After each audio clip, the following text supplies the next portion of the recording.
कारखाने झाले, कोणाची झाली, काय झाली, कशाचं काही पत्ता नाही. पण त्या हाताला काम झालं.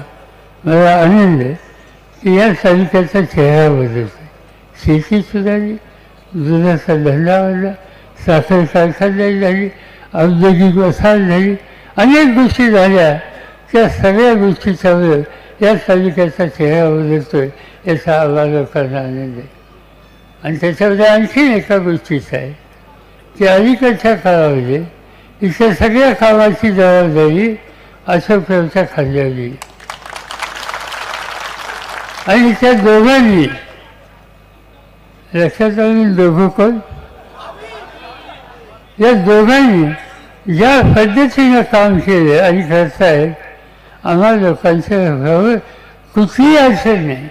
शिरूर तालुक्याची चिंताच करायची, इथल्या लोकांचा पाठिंबा आहे त्याच्यावर काळजीच करायची.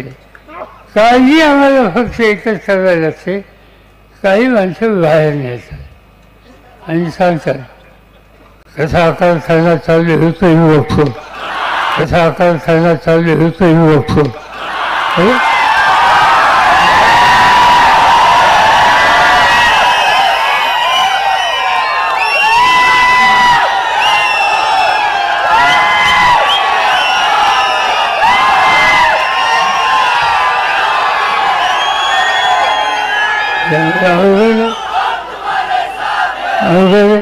मागची लोकसभेची निवडणूक आली,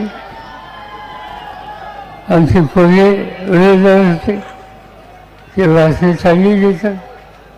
आमच्या एका नेत्याने सांगितलं हा निवडून येतो ते ओळखतो,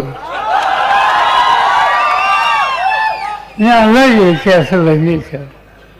पोहेंच्याबद्दल असं म्हणले त्या मतदारसंघाच्या तुमच्या सखत लोकांनी जबाबदारी घेतली आणि वर्षाचा विक्रम करून लाखो वर्षांनी कोणी तिथे घेतले. आज तुमच्या पुढे दोन गोष्टी आहेत. शिरूर तालुका हा